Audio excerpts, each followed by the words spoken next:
C'est bon, allez-y, quand vous voulez. Bon, Nicolas, pour ce début de saison, pour l'instant, de loin, ça paraît plutôt être un bon début de saison par rapport à celui de l'année dernière, par exemple. Comment vous sentez-vous, vous, dans l'équipe? Et quel est votre premier bilan, on va dire, après ces premiers matchs? C'est un bilan positif, forcément, par rapport. Moi, j'aime pas parler du passé, mais par rapport à à la saison dernière, on en tire un bilan beaucoup plus positif. Mais, euh, nous, dans notre équipe, on a encore une grosse marge de progression. Et puis, on n'a pas le droit de se relâcher, même si on fait un début de saison cohérent. Depuis vos cages, vous avez une vue un peu d'ensemble sur l'équipe. Comment vous analysez la progression, parce qu'on peut quand même l'appeler comme ça, en tout cas le changement de groupe, la sérénité qui se dégage de ce groupe, même si vous n'avez pas parlé du passé, peut-être plus que l'année dernière. Comment vous l'analysez depuis Moi, je vais parler d'un point de vue défensif. Défensivement, on a 11 mecs sur le terrain qui défendent. Donc ça, c'est pour un gardien de but, c'est forcément plaisant. Parce que du coup, moi, derrière, je suis rarement mis à contribution. Donc j'essaie d'aider au mieux l'équipe comme je peux. Mais maintenant, ouais, comme je l'ai dit, il y a 11 mecs devant, plus ceux qui rentrent, qui font le taf défensivement. Et donc c'est génial, quoi. Alors, vous êtes rarement mis à contribution, sauf quand il y a un penalty, et ça s'est bien passé pour vous la semaine dernière. Comment on arrive à se reconcentrer après justement un duel comme ça? Parce que là, c'est vraiment le gardien contre le joueur. Comment ça se passe dans la tête d'un gardien? On reste concentré, ça nous met un regain de confiance et d'énergie, et je pense pour l'équipe aussi.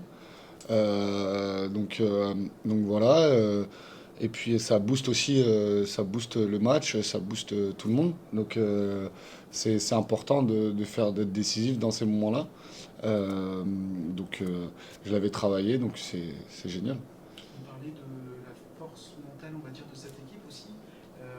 Là, on a pu voir, vous avez arrêté les buts, on voit que le travail défensif est bon, on va aussi travailler en attaque. Est-ce que l'expérience aussi qui a été amenée avec le recrutement permet d'être beaucoup plus serein que ce qu'on a pu voir? On est encore dans la comparaison évidemment, mais qu'on a pu voir depuis les autres années. Oui, forcément, l'expérience ramène de la sérénité. Après, on sait ce qu'on sait faire, de ce dont on est capable. Donc forcément, on sait enfin, on sait jouer entre nous. Et donc, du coup, de derrière, moi, j'ai confiance en mes coéquipiers. Je pense que a confiance. Chacun a confiance dans le groupe, donc ça c'est très important et c'est ce qui va nous permettre de gagner par exemple ce genre de match qui est compliqué à domicile. Pour revenir sur la question de Guillaume avec l'arrivée des joueurs d'expérience, des joueurs comme Mathieu Coutadeur qui arrive par exemple en tant que capitaine, est-ce que votre rôle a changé cette saison du point de vue dans le vestiaire notamment? Est-ce que ça a changé? Est-ce que vous êtes un peu plus en retrait peut-être? Est-ce que vous laissez plus la parole à ces genres d'expérience ou que ça n'a pas tellement changé? Non, ça change. Faut pas qu'il y ait un joueur qui arrive et que ça change notre rôle. Non, il a apporté un énorme plus, comme vous l'avez dit, de par son expérience, de par sa carrière. Il a du vécu que nous, on n'a pas, donc forcément, on l'écoute plus. Et c'est très important de l'avoir cette année. Parce que le fait aussi d'avoir, toujours sur l'expérience, mais dans le vestiaire aussi, ça permet de se concentrer aussi plus sur ce qu'on a à faire soi. Oui, Ouais. ouais, ça permet. Comme je le disais juste avant, là, je suis par rapport aux situations défensives où j'en ai moins ces derniers temps, ça permet aussi à nous de se concentrer sur autre chose, oui, dont la ressortie de balle, etc. Ce match contre Martigues, c'est le dernier déplacement dans le sud, ça vous a plutôt réussi jusqu'ici, même si vous n'avez pas joué contre le Marignane. Comment vous l'analysez, comment vous l'appréhendez Comme tous les matchs, avec beaucoup de sérieux, beaucoup de travail. Cette équipe de Martigues, on la connaît. C'est une très bonne équipe qui, qui a joué le haut de tableau la saison passée, toute la saison. Donc forcément, tous les matchs sont importants et il n'y a pas de petites équipes. Et, euh, et ça va être un gros match demain, ouais, ça c'est clair.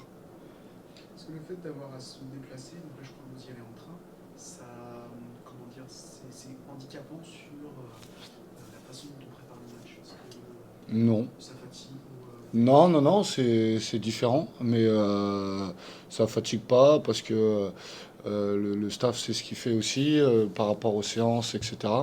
Donc non, on est plutôt bien pris en charge à ce niveau-là. Il n'y a pas plus de fatigue que si on joue à domicile. Puis encore peut-être le fait de pouvoir se concentrer sur ça aussi fait qu'on vit un peu mieux aussi les déplacements. Non, ça change rien. Ça. Le Mans a toujours sorti le Mans FC a toujours sorti des bons gardiens dans son histoire. Cette année, il y a une sacrée concurrence à votre poste. Donc il y a Evan Atfoot que vous connaissez assez bien. Il y a eu Delbecq qui est arrivé à l'intersaison. Est-ce que bon, vous savez la gérer, la pression, mais est-ce que ça vous tire vers le haut, cette concurrence Ah oui. saine, j'imagine? Oui, déjà c'est une concurrence qui est vraiment très saine. Mais forcément, nous, en tant que numéro un, ça nous pousse à être performants. Parce que demain, si on l'est un peu moins, on sait il y en a deux qui sont derrière et qui peuvent assurer le rôle sans souci. Donc oui, c'est une bonne concurrence, très saine. On travaille beaucoup avec le coach des gardiens, Jean-Pierre. Et forcément, c'est plaisant pour un numéro un d'avoir des concurrents aussi performants derrière soi. Vous ne le prenez pas comme une. Alors, menace, le terme un peu fort, mais. Non, je le prends plutôt positivement parce que justement, du coup, je reste pas sur mes acquis. Tous les jours, je dois encore travailler plus pour être encore plus performant. Parce que, comme je vous l'ai dit juste avant, si jamais je me relâche, eh ben, je sais que derrière, ça suivra. Donc au contraire, non, c'est positif. Et surtout, comme je l'ai dit, c'est très serein comme concurrence. Donc franchement, non, c'est que du plus. Vous avez l'air d'être comment dire, d'être une épaule sur laquelle Louis Mézret notamment peut se poser sur les réseaux sociaux, mais j'imagine aussi dans le vestiaire, etc. Quel regard vous avez sur ce très jeune joueur, vous avec votre expérience? C'est un très bon jeune qui a beaucoup de potentiel. Euh, et nous, ça nous fait du bien de l'avoir avec nous. Et lui, je pense aussi, le fait d'avoir fait la prépa avec les pros, il a gagné en expérience et comment dire, en travail aussi. Il a énormément gagné, il a énormément progressé. Et s'il continue comme ça, il a un très bel avenir, j'en suis persuadé. On parle depuis tout à l'heure des gardiens. Vous, qu'est-ce qui vous plaît dans ce poste de gardien? Qu'est-ce que vous aimez sur le terrain? J'aime être décisif. Et après, j'aime aussi tout ce qui est jeu au pied et sortie aérienne. C'est ça. Un gardien, il doit dégager du charisme, il doit dégager de la sérénité, de la force. Et moi, c'est ce qui me plaît dans ce poste-là. Est-ce que c'est pas un peu, il n'y a pas des phases un peu de vide sur le terrain où justement vous arrivez, vous suivez le jeu, comment ça se passe quand justement vous n'êtes pas mis à contribution? Ben, il faut toujours rester concentré tout le match en fait, parce que la moindre faille de concentration, ça peut payer cash. Donc surtout quand on est peu mis en contribution, c'est encore plus dur que si on était pendant 90 minutes en train de faire des arrêts. Parce que forcément, quand on fait des arrêts pendant 90 minutes, on est tout le temps concentré. Sauf que là, comme on est mis peu en contribution, il faut vraiment être concentré tout le match pour justement, au moment clé, faire l'arrêt ou faire la relance, la sortie qui convient, quoi. Vous avez un peu d'entraînement, de réflexologie, des choses comme ça?